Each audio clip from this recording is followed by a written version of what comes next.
The Nassau County Chamber of Commerce is committed to strengthening relationships by connecting businesses, leaders, and citizens through meaningful conversations. Our candidate forums are designed to give the voters an opportunity to hear directly from the candidates on the issues shaping Nassau County. We sincerely appreciate the candidates participating. And we thank you for being an informed voter. We hope you enjoy this forum, and we encourage everyone to get out and vote.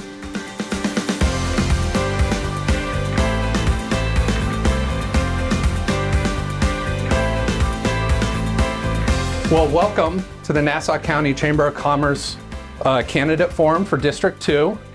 My name is Sean McGill. I'll be moderating our forum here. I would like to thank our audience for coming, as well as our candidates, Ms. Laura Dotson, Mr. Douglas Green, and Commissioner Huppman.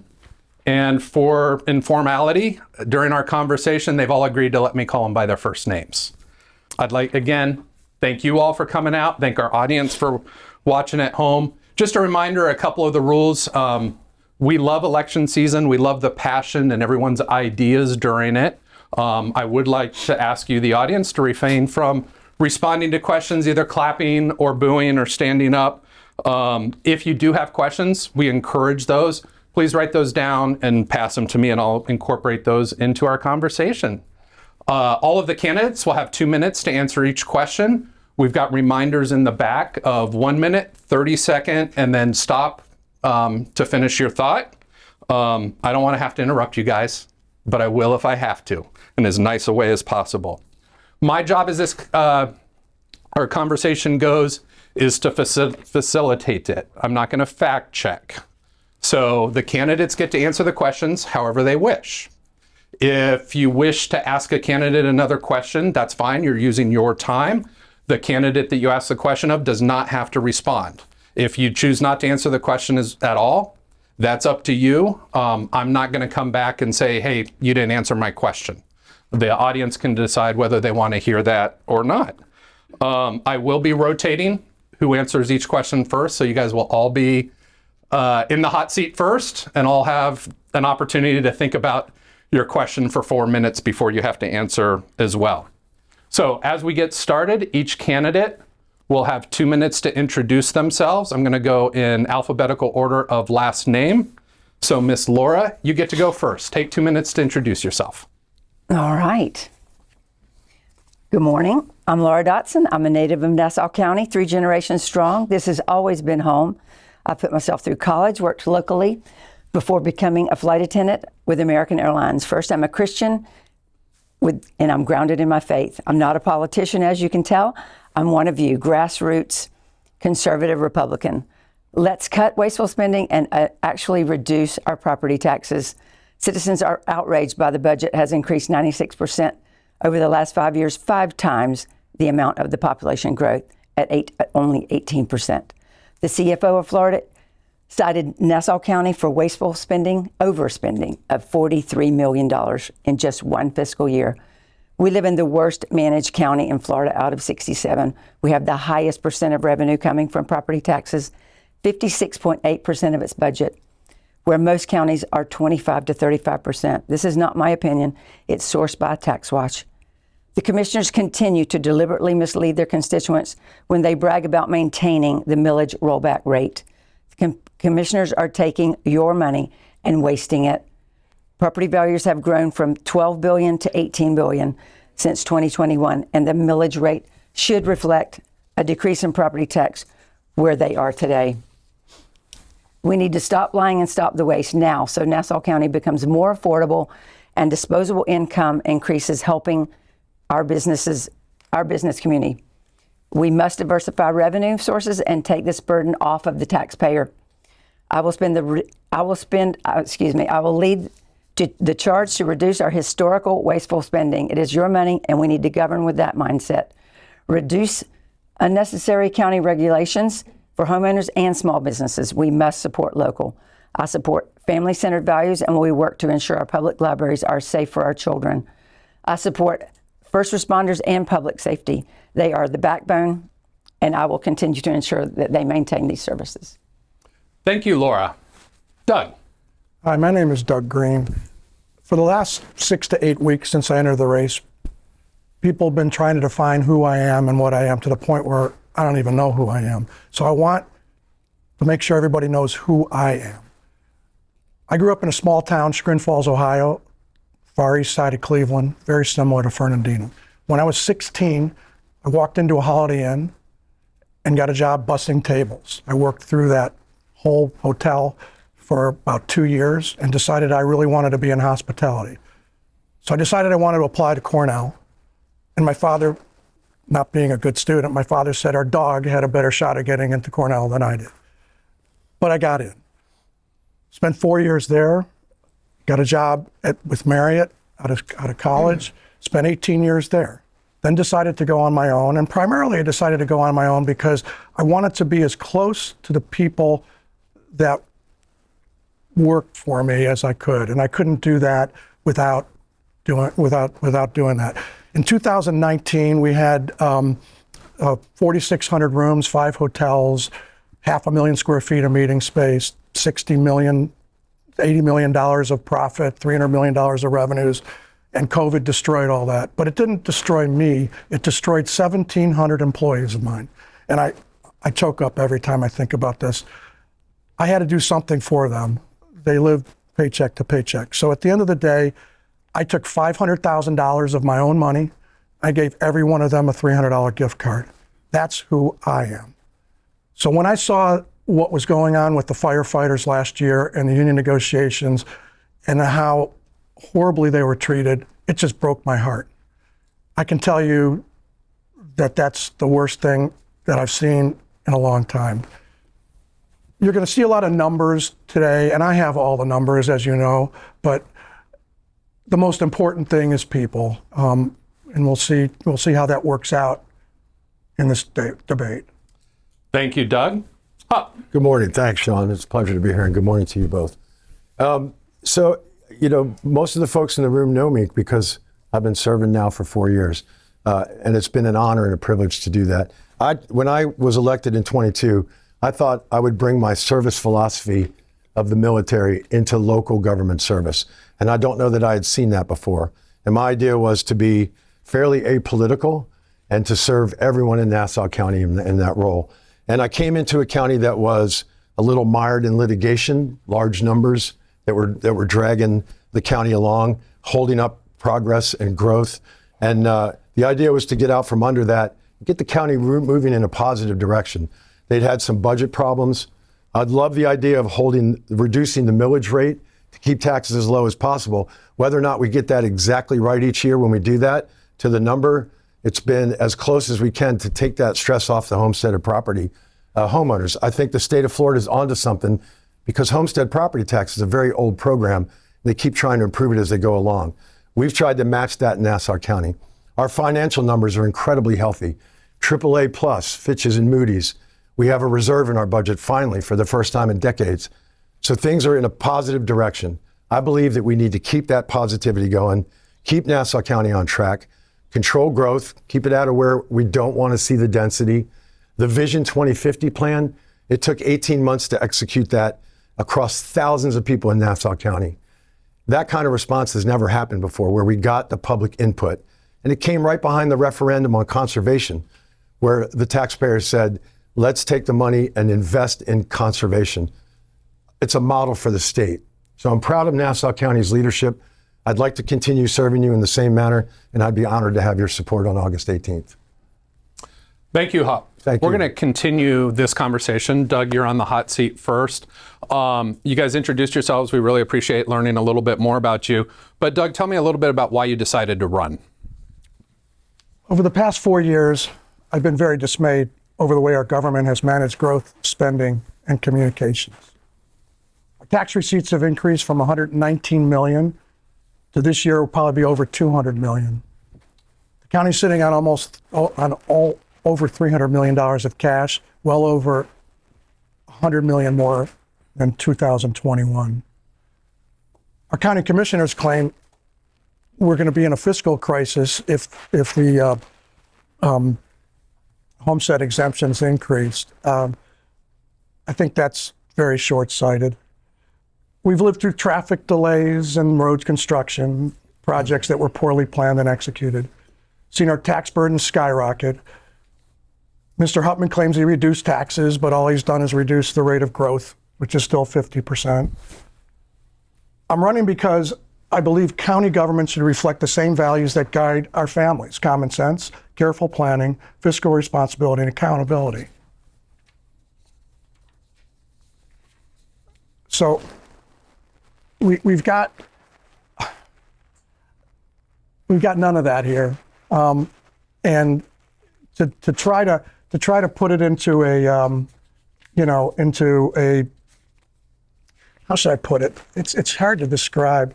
Our firefighters are, Mr. Hupp was notably absent when our firefighters were terribly treated last year.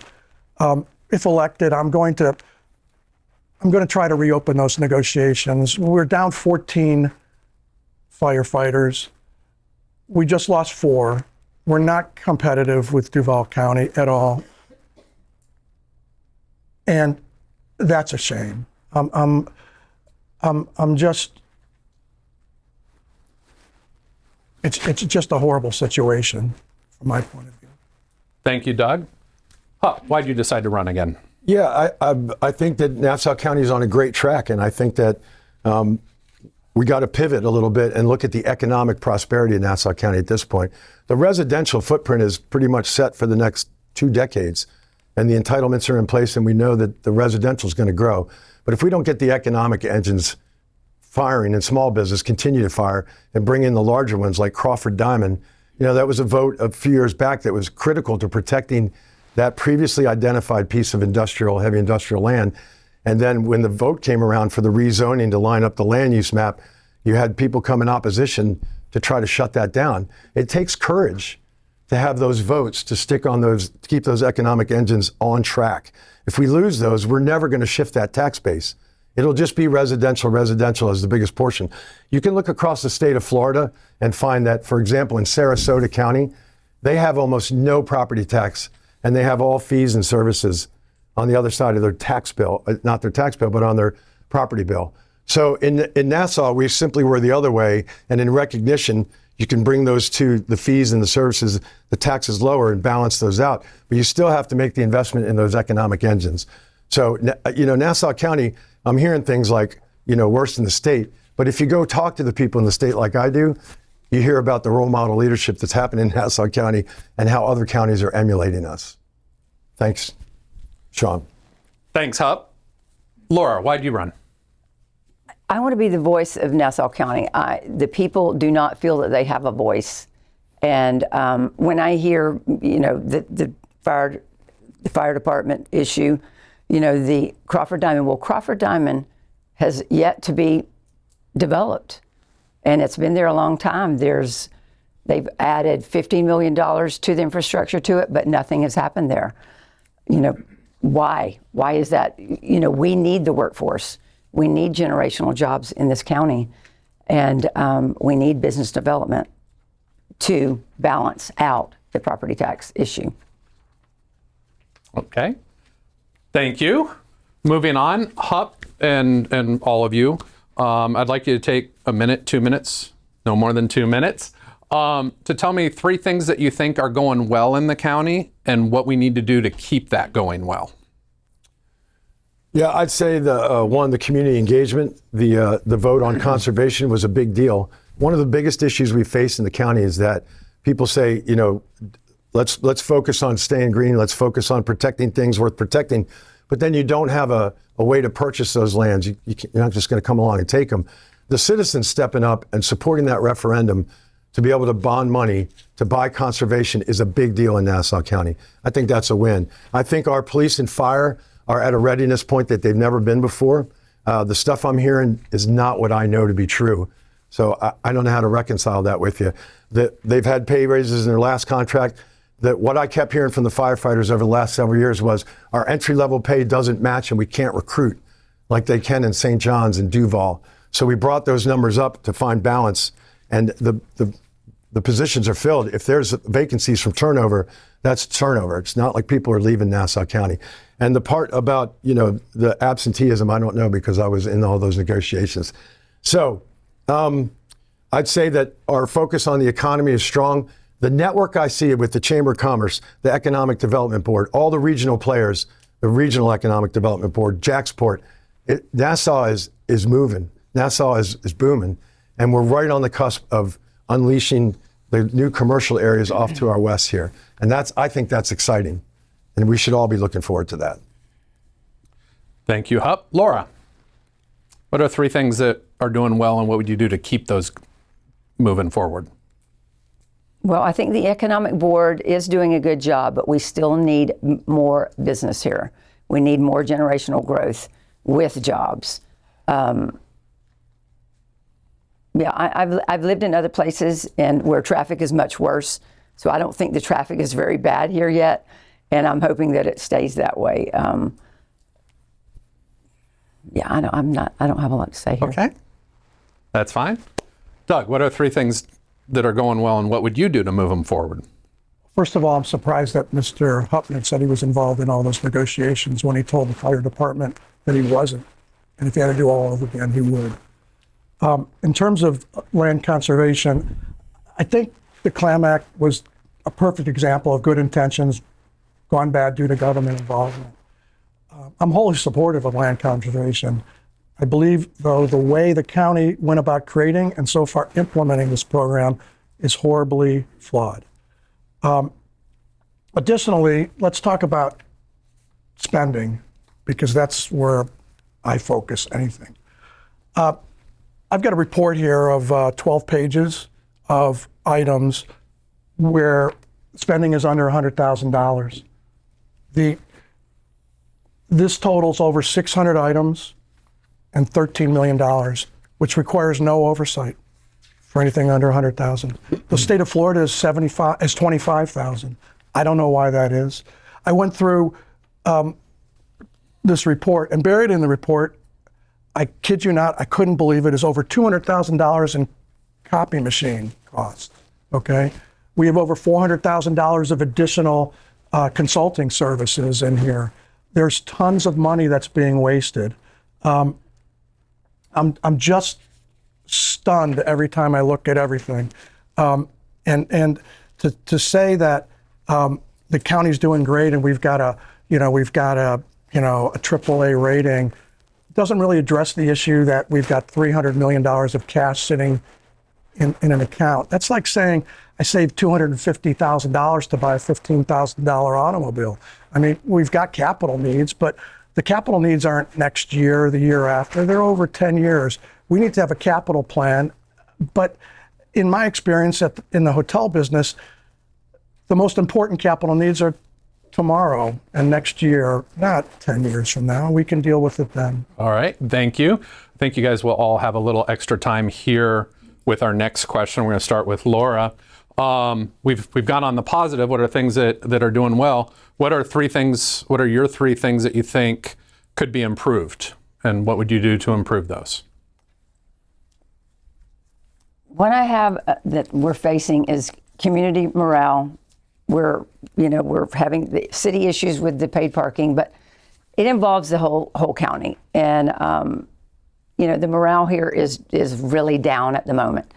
And I think the property tax increases have played a big part in that as well, along with the development. A lot of people are like, stop growth, and of course we can't stop growth, but we do need the economic diversification. Yes, we need growth, but do we want to lose our character? So these are things that we have to be better about and be responsible to maintain our small town feel, yet there are compromises to attract businesses here. We need to incentivize the locals, our Nassau County residents, with lower fees and tax relief.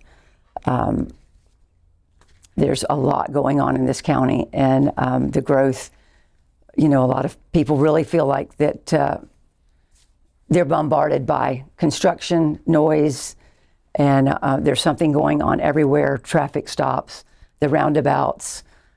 So there's a lot to be addressed. Thank you. Doug. Communication and listening is a problem. Mr. Huffman voted against a horrible Riverstone deal before he turned around and voted for it. And then a few weeks ago, he came out and said there was never even a development plan presented, which shocked me, because if there was no development plan presented, how could somebody sue over something that they haven't even presented?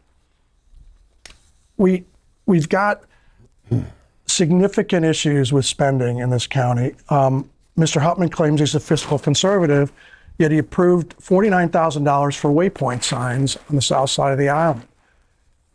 We just got peacock stencils drawn on Scott Road. Now, I think that's great, but that's another $30,000 or $40,000 spent.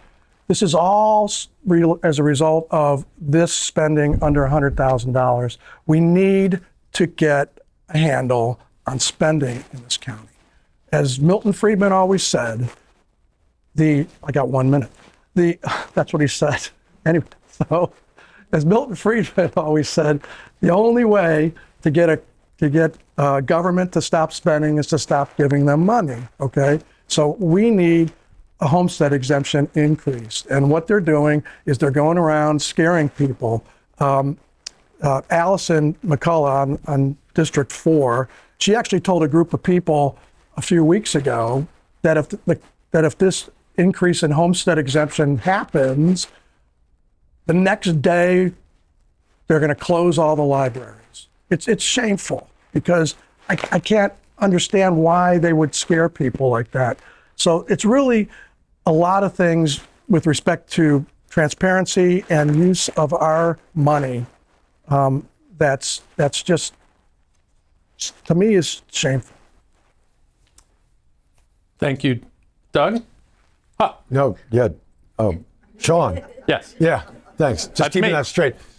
Look, I just want to quickly say that I think Mr. Green finally said something I agree with, and that is that it would be shameful to scare people and use scare tactics, which is why, frankly, I haven't seen it, so I'm not sure where that comment's coming from either.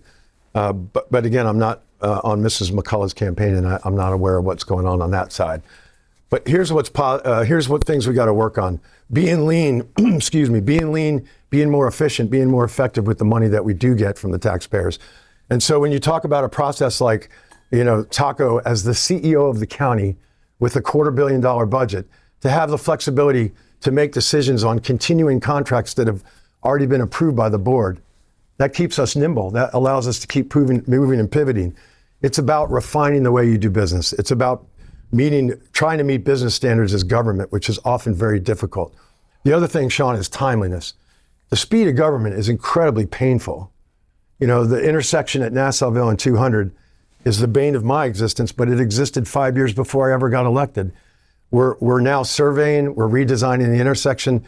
We save money over many years to pay for projects. So when you hear about sitting on piles of cash, you have a balanced budget and you're actually saving to execute the project is coming. That's great planning. So innovation, teamwork, planning, fiscal conservative, I believe that's how you get things done. Unapologetically. Thank you, Hop. And first of all, thank all three of you for staying on time. I appreciate it. I know you want to say more, and I'll try to give you every opportunity. We are going to take our first audience question now. So for the rest of you, if you have questions, feel free to send them my way. So this will start with Doug. What does affordable housing mean to you? Do you think developers should have initiatives or mandates to include affordable housing options in their developments? Let's go back a little ways. Developers don't know how they're going to be able to build. It takes over 2 years to get a site plan approval and engineering approvals just to start building. The only developer in the county that gets fair treatment here is Ryanair, who has supported HUP every step of the way. Yes, I think we need to have affordable housing here, but how do you have affordable housing when a developer who buys a tract of land, has to spend 2 to 3 years getting approvals and then has parking requirements? So there's a ton of stuff that developers have to deal with in this county. Unfortunately, I have first-hand experience in terms of an office building I'm building on the south side of the island, but but it's not me that's a developer. It's Hupp that's a developer's best friend. I mean, he's got Crawford Diamond, which the county spent $15 to $20 million on, and there isn't anything at all. He's got the, all his signs are in Ryanair's land. He's got people who are putting big signs on their properties for him. And, as far as I'm concerned, I don't know what deal they have, but they're illegal signs. This is the signage, I have the signage. This is the signage ordinance. It's 16 pages, okay? How the heck can you even understand that? So before we can start talking about developing affordable housing and all that stuff, we need to fix our problems. Rather than doubling impact fees, maybe you double impact fees and you give developers these approvals in 3 months instead of 3 years. I guarantee you they would go for that. So that's kind of where I'm coming from in terms of development in this county and adding jobs. Thank you, Doug. Hupp. Thanks, Sean. This one excites me personally as chairman of the Affordable Housing Advisory Committee. Besides the work we've done with nonprofits like Habitat for Humanity, we're actually on the cusp of our first affordable housing development in Nassau County in almost a decade through Affordable Housing First. We've leveraged the SHIP program to try to help get that project across the finish line. It's going into an area that used to be a trailer park back in the day that's now being repurposed into 90 units of affordable housing. That's a win. It's another win. That's the kind of work that's going on in the county, is that kind of innovative thinking. I talk to developers all the time, and I hear complaints about St. John's, and I hear complaints about the U.S. Army Corps of Engineers, and those larger agencies that do take years, sometimes 18 months to get permitting to do your project. And the county is the last 6 or 8 months of that. So can we always do better in the county? Sure. I've talked to Taco many times about our answer is to say yes and get people moving. But we are but one of many agencies and many layers of government. Our job is to be the most innovative and the fastest we can be locally because we're closest to the stakeholders. Thanks, Sean. Thank you, Hupp. Laura. Yes, everything needs to be, the fees, the permits, they need to be streamlined. We need much better time frame on those. And I've heard from many different developers and even just a small business taking 2 to 3 years. And why is that so necessary? I mean, I understand that, their architectural drawings, all those kind of things, but why do we have to spend that much time getting somebody's property developed when it's that's a lot of money for them to be sitting on constantly for 3 years and not getting anything done. Say your question again. Absolutely. Where'd I put it down here? I'll read it exactly. What does affordable housing mean to you? Do you think developers should have initiatives or mandates to include affordable housing options in their developments? We do need affordable housing, absolutely. And we also do not need foreign investors. We need to make sure that our investors are local and that we're not developing outside of our state or of our country. All right. Thank you, Laura. Hupp, this one's first and kind of a follow-up to that question. Sure. Because there's more in a development than just houses. Obviously, it's the entire community, which includes roads, utilities, broadband, other infrastructure. How should the county help prioritize that development? Yeah, I think first, you got to listen to the people, right? That's where once the citizens have a vision or an expectation of maintaining character, it's the county's responsibility to work in that program and keep our rural character protections on the west side, not lose our agriculture, keep the density around Timber to Tides in the middle, the 200 corridor, right? That we're looking to the future about undergrounding utilities and building resiliency and having what you would consider the character of Nassau show on the street front. And we're allowed to have those standards for ourselves.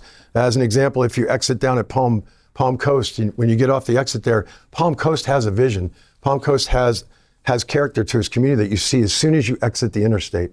And Nassau deserves those same kind of standards. So those are the things that I think that we're building into our plans. And restate a little bit, I've Just how should the county prioritize investments in roads, utilities, broadband, other infrastructure? Yeah, you got to be nimble. You got to get things done quickly. You have to partner with the state, even on Nassauville Road, which is a county road, used to be a state road, because sometimes history matters. And a lot of you guys in the room know the history of Nassau County. And so when you're trying to make those changes and those larger partnerships, you try to move as fast as you can, because we're trying to provide relief and mobility for the citizens. It's dynamic all the time. All right, thank you, Hupp. Laura. Well, yes, they have the schedule for roads and utilities, and those are situations that are scheduled, and we know that, and these can be put off as well if the money is not there, and we need to prioritize the roads for the business development and to relieve traffic congestion as well. And we also need to make sure that we're having the drainage taken care of. Drainage has been a big issue in many areas of our county, and even on my street, right where I live. And it took years for that to happen, and we need that not to. People need to be taken care of. No flooding. Thank you, Laura. Doug. I need to circle back on a lot of stuff. Mr. Huppman was talking about how he's giving Taco Pope, free reign over something under 100,000 because he needs to be nimble and all that stuff. Well, clearly he's not doing a really good job.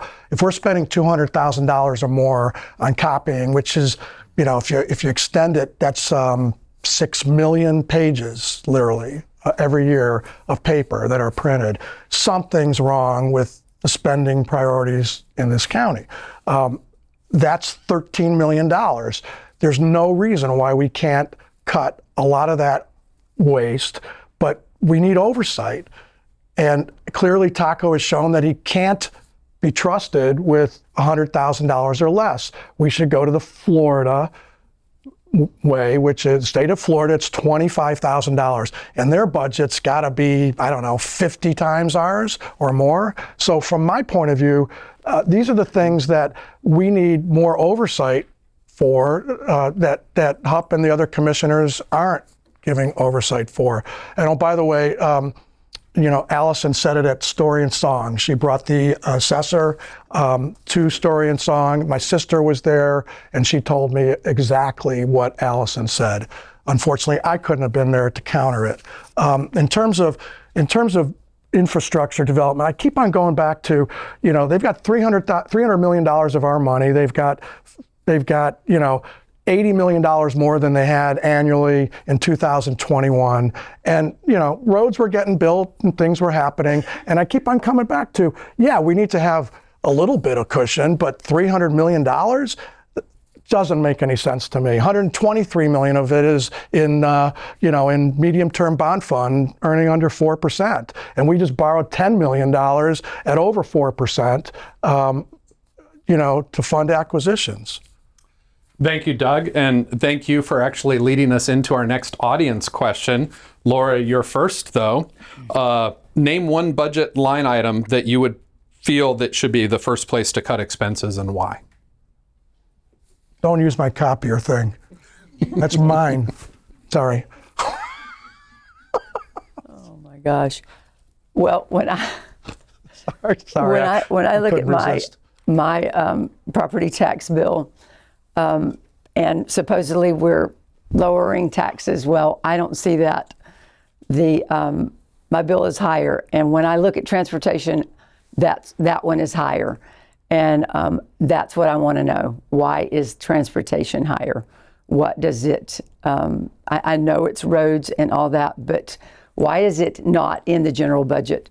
Because if it was in the general budget, then our taxes would actually be higher. It would actually show that our taxes are higher. And the state of Florida says that our property taxes have increased, not decreased. Okay. Thank you. Doug, other than copiers? Other than copiers? Yep. Stop spending stuff on silly things like waypoint signs, like, peacock stencils, other things. I mean, there's got to be, to me, you start with the small stuff. You start looking at the small stuff because the small stuff leads to the big stuff, okay?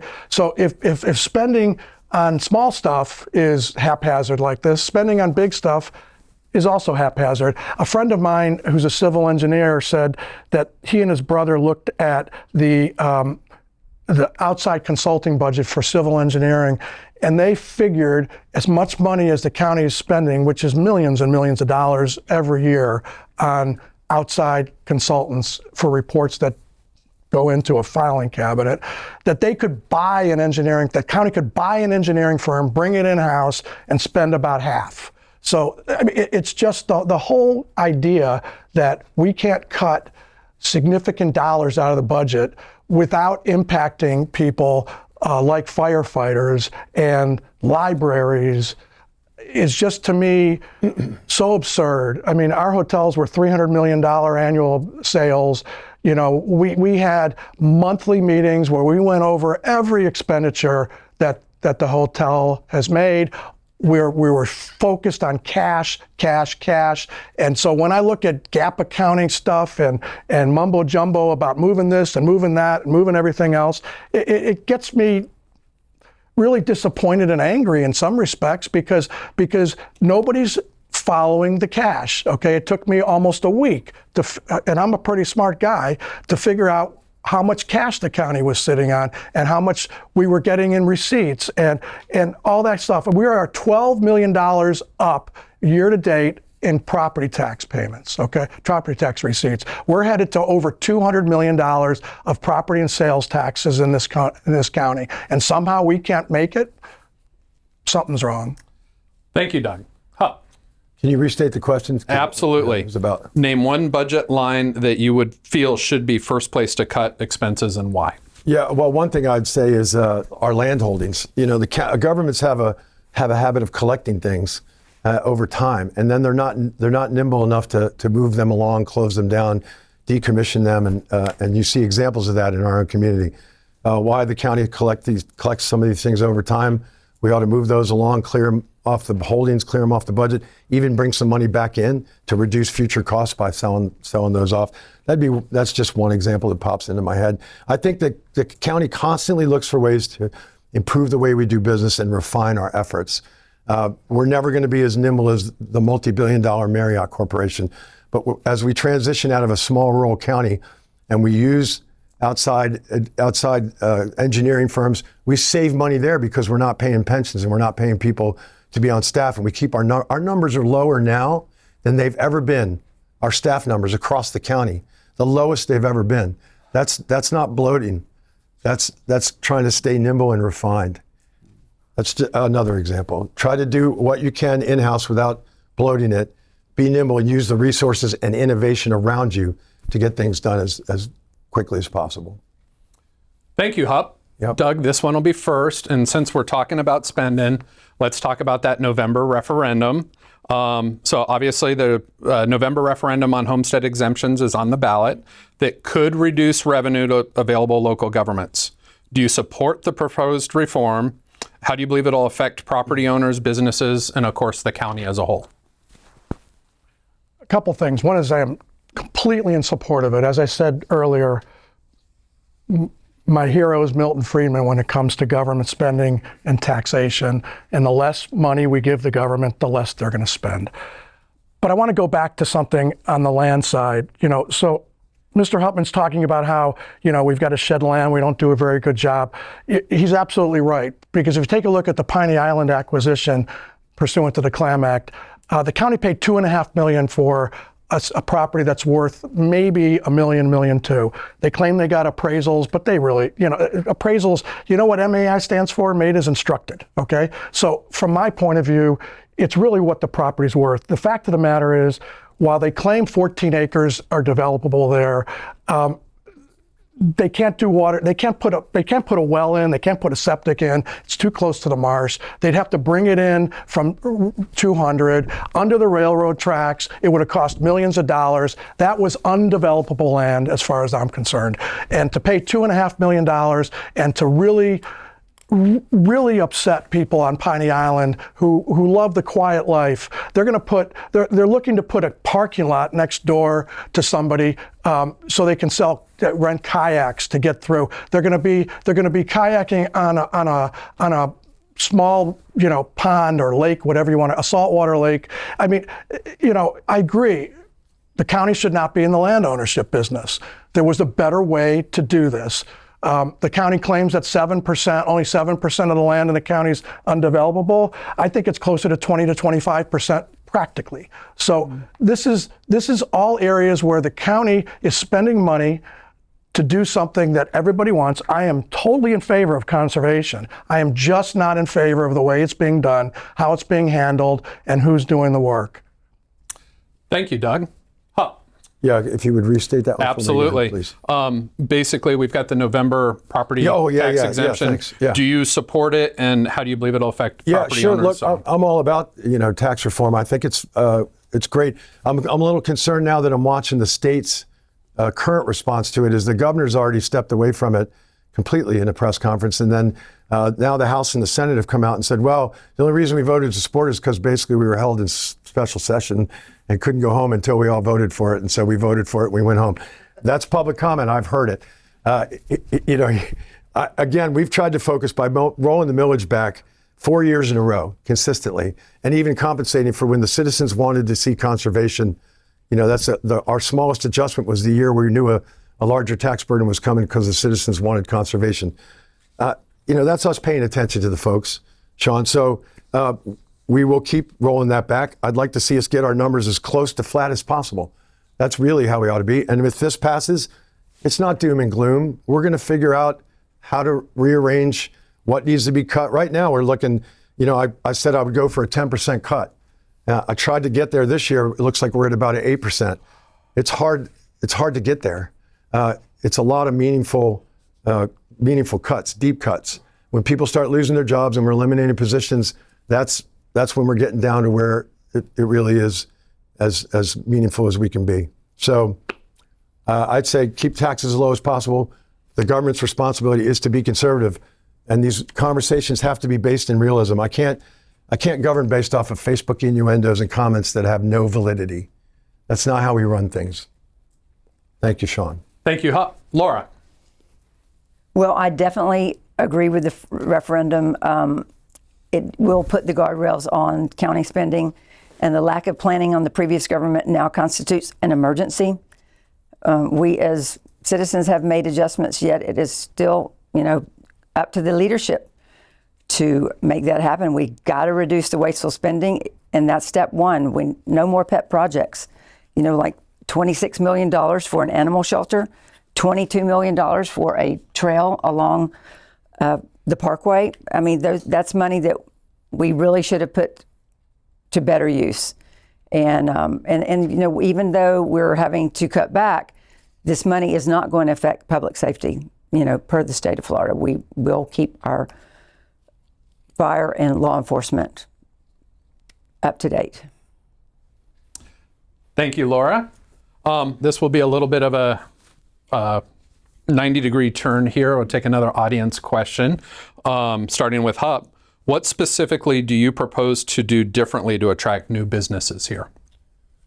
One, I think we got to get our team together, right? We have the spoken hub of the Economic Development Board, our own regional council.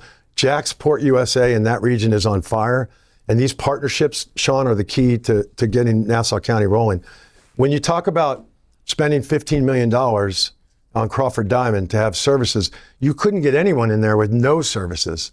So the teamwork between Callahan and ourselves to make the $4 million each investment for a $12 million water project and to unlock that economic engine, that's a big deal. Those are the kind of examples where when you're doing those actions, the team is working together. I think we're very close on Crawford Diamond from what I'm hearing from the economic team. And once that first piece falls, the new commercial on the west side opens up along the 17 corridor. Got to get one in. It doesn't have to be a big fish, but you got to get a good, healthy economic engine in, and then the other fish start coming. So we're very close. That's exciting. Thank you, Hup. Laura. Well, I think we have to engage in the colleges, the local businesses for fairs, get these, the trades in there so that we can have education for young people to get in trades and apprenticeships programs and that sort of college participation. But even with Crawford Diamond, 15 years later, we're still sitting on it. And now we're developing Wildlight as well. And where are these businesses going to come from if we haven't even started Crawford Diamond. And now we've got something closer with Wildlight. We need businesses in here, and we need to do something about that, whether it be fairs, the colleges, participating more with trade programs. There's a lot to be done. Okay. Doug. Well, there Mr. Hupp goes again. Government spending. Listen, I spent a lot of time in District 4 trying to understand their issues. Neither of my opponents has spent any time in District 4, as far as I can tell. There have been candidate events, nobody shows up. There's another campaign event on the 6th, neither of these two are going to show up. I can tell you, to a person, everybody hates Crawford Diamond. The fact of the matter is, government should get out of the way. If Crawford Diamond could have been developed or should have been developed, private sector should have developed it. It's not up to the government to decide who wins, who loses, and everything else. In terms of employees, he had mentioned something earlier that, we've gotten to a head count. I did some research. Our per capita employees in this county are 4 times per capita of St. John's, Duval, Orlando, and Tallahassee, okay? So while maybe we're reducing headcounts, it's not enough, okay? To say that, he's cutting costs, the fact of the matter is property taxes year to date are up 8.8%. All I saw was a millage rate reduction of 3% or 4%, I think. So I'm not sure where he's getting 8% reductions in spending if the millage rate's coming down. I don't get the math, and I'm pretty good at math. So I'm just trying to figure it out. The preliminary budget just came out. I did spend a lot of time on the 25-26 budget, and there is so much bloat in that budget. If he wanted to cut spending, he wouldn't be spending on stuff like, waypoint signs on the south side of the island to cater to 100 people down on the south side of the island and people on Scout Road. I mean, those are the facts. Thank you, Doug. As we're getting close, you guys have been doing amazing. Laura, this one is for you, and it's kind of related to what we've been just talking about, but let's talk about data centers for a second. We've recently adopted a temporary moratorium on data center development to evaluate what the impacts would be on the community. What factors do you believe should guide the final policy? Okay, on that.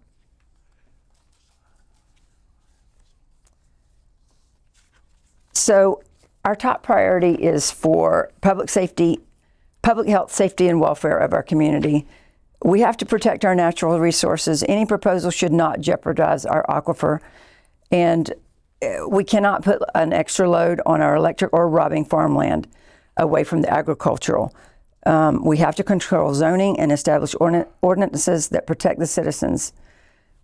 And policies must be concrete to protect our county and zero risk to our citizens. And we have a right to privacy and the Fourth Amendment protections.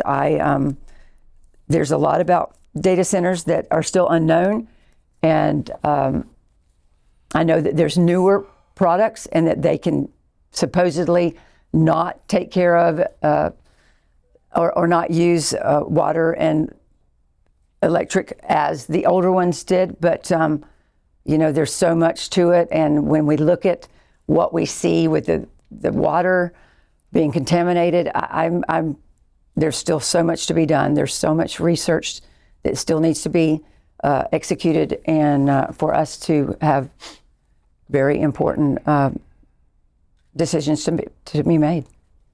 Thank you, Laura. Doug. This is an interesting topic because I absolutely do not support data centers. And I had this crazy idea that I could have this platform where, you have to do this, you have to do that, you have to do the other thing. And then I started meeting with District 4 residents who are going to be the most impacted by these data centers.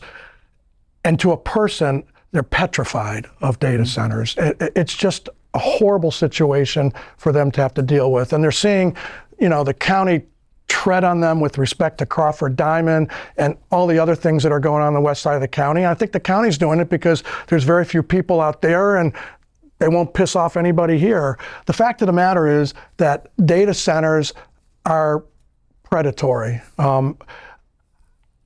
I was really against them, and I had this, but I had this thing, and all of a sudden, Cheryl came out. Cheryl met with a Georgia couple yesterday, Cheryl Plower. She met with them, and they were right up against the data center, and I didn't realize how big they were. It looks like the Obama Presidential Library, right behind it. And everybody knows how gorgeous that was, and all of a sudden, and this couple started crying to Laura. She's got it posted on her Facebook site. I would go there if I were you and watch it, because if you think that you were in favor potentially of data center development, I can tell you as soon as you watch this, if you're not in tears, you're definitely convinced that data centers are not the way to go in this county for growth. I'm sorry. I wish there were a way. I mean, I had this whole thing about cogeneration power plants and they have to provide excess capacity. But then I saw one and I was like, holy cow. So totally against them. I think they're not good for the county. They don't provide any employment. And, anybody who lives near them is absolutely impacted. Thank you, Doug. Huh. Sean, thanks. One, it's about scale. There are already data centers in Nassau County. I've explained this to some folks that have asked me. Some of them you know about, some of them you don't. It depends on their application. Some are based in security, some are based in healthcare. So it's about scale. When you see hyperscale, it's pretty intimidating. So that's why we took the 12 months to say, we're definitely not ready for hyperscale. We don't even have guidelines on what the scale is. Responsible government researches, finds out the facts, gathers the data, and then tries to lay down guardrails about what we want to see if it comes. There's been no application, so it hasn't come. I think we're ahead of the curve. I'm hearing from other people in the state that they're modeling Nassau County. The outright ban is irresponsible. You then you make your government liable. We go right back into litigation when you have to follow the law. We don't govern by Facebook innuendo. You have to follow the law and the codes and the statutes. We are a branch of the state government in the county, and we're responsible to do it properly. That's how we've handled the data center question. It's about scale. Thank you, Hup. And we're going to have pleasure. 2 more questions before we wrap this up, so I want to make sure I get another audience question in, starting with Doug. Would you support expanding the tourism development tax off-island?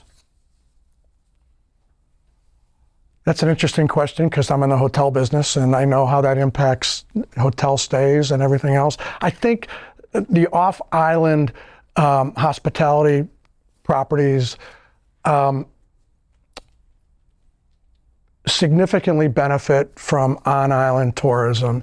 So I would support looking at that primarily because I think there's too much of a burden placed on the island properties. The real question I have is it needed? Do people need, does our tourism development area really need that money? Because I have found, depending on the city, that that tourism dollars going to tourism, economic development, corporate, whatever you want to call it, is not generally spent very well. It's spent on, I was looking at this thing, and they've got ads in Garden and Gun and the New York Times and other areas. I don't think those are as effective as maybe digital advertising or direct advertising versus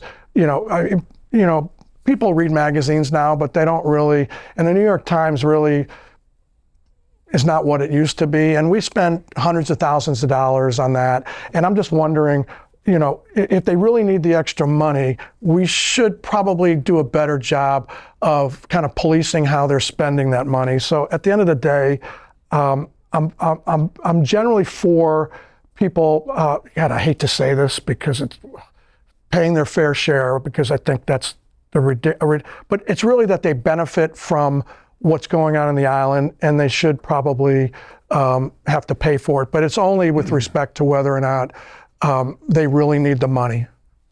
Thank you, Doug. Hup. Thanks, Sean. Yeah, I'm in favor of it percentage-wise. If you've spent any significant time on the west side of the county, like we all have, you've been to places like Tuscan Rose Vineyard, and you've seen what Bobby and her family have done out there. It's pretty remarkable. You've been to Connor's Amazing Acres, and you've seen what a little economic engine that is, family-run and operated. You know, you've looked at the new regional park and seen how that's going to be a draw on the west side. So, yeah, I think it's a natural progression. I also think it's important to state that, you know, the work that the CVB does, you target, it's about quality over quantity. You know, you can try to bring 3 million people here with blanket digital marketing, or you could try to bring, you know, 1 million high dollar spenders that are going to come enjoy what is an upscale resort community of Amelia Island, as well as downtown. There's really two sides to the tourism thing here. You have this beautiful southern town down on the water on the riverside, and then you have this amazing resort property on the south end. So I think the CVB does a great job at targeting those audiences and trying to keep it specific to what Nassau County really is. Thanks, Sean. Thank you, Hup. Laura. I think it is a good idea to go off island. The one thing that I notice about the TDC is that they spend a lot of money on advertising, and obviously we already have a lot of tourists here and repeat customers as well. And I think that we could spend that money doing other things instead of advertising. When you look at the records, they're spending $7-10 million a year. That is a lot of money. I agree with bringing the bed tax out into the county, and like Hup said, you know, there's a lot of other things on the west side that will attract people to come into the county, but they come for Amelia Island, and for the most part, and the advertising that they do, I think, is immense. I think it's overboard. Thank you very much. And our last question, before we'll start wrapping things up, Hup, we'll start with you, and it's completely self-serving, is what is your vision of the relationship of organizations such as the Chamber of Commerce with the county as a community partner? That's pretty self-serving, Sean. I agree. No, look, it's all about partnerships and teamwork, right? I just came from an economic conference over in Lake City, and the counties that are winning, the counties that are turning corners and staying above the economic curve are the ones that partner with the chamber, partner with the Economic Development Board, partner with the business community, partner with the college, partner with the industry. You know, it's teamwork. Everybody working together, keep the pieces moving, and communication amongst all the key players. And I've seen that in my 4 years. That's been my experience so far. That's why, honestly, I'm honored to be a part of the team, and I believe that we can only improve on what we're doing. You know, we understand in this room what Crawford Diamond is. We understand what economic power is. We understand what's going to happen if we lose the mills. It's not just mill workers, it's families that end up leaving. So we all work together to try to keep things firing on all cylinders, and that's a lot of work, and everybody does the work. So I'm grateful for your organization, Sean.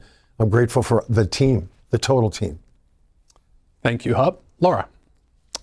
Absolutely. It takes a village, as we know, and I'm not a Hillary Clinton fan, but that's just a great term for me. I've always thought that the community is a village, and we must work together. It's our livelihood, absolutely. Thank you, Laura. Doug. Couple things. I love that you put these things on. I think the chamber has its purpose. I think that's it's great. I think.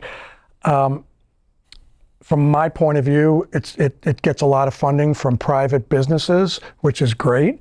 I don't think the county should be involved. I still I'm troubled by how Hup is looking at Crawford Diamond, because I don't think government should be involved in development activities of that scope. I mean, it's years in and they've spent $15 or $20 million.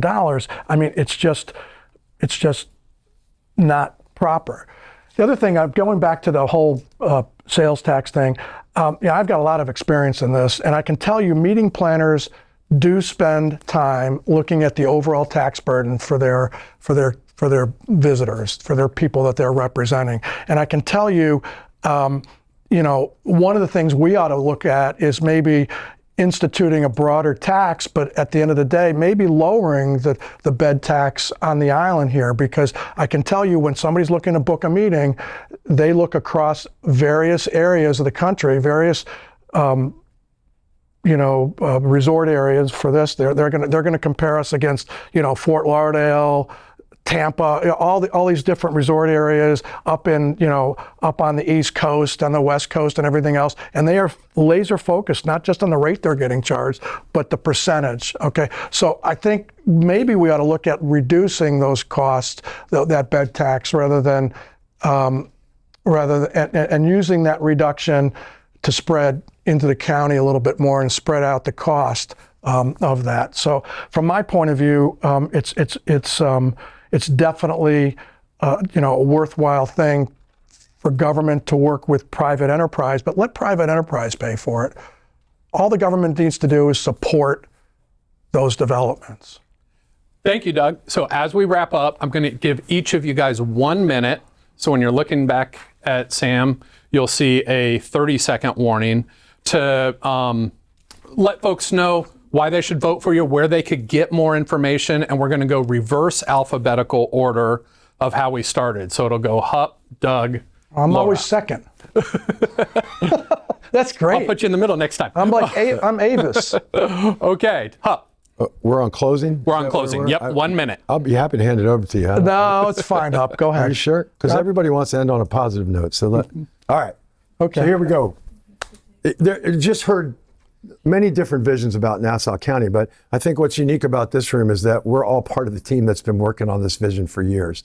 When we talk about Crawford Diamond, you're talking about decades and decades of work on that. It was first designated in the late 70s as a heavy industrial area.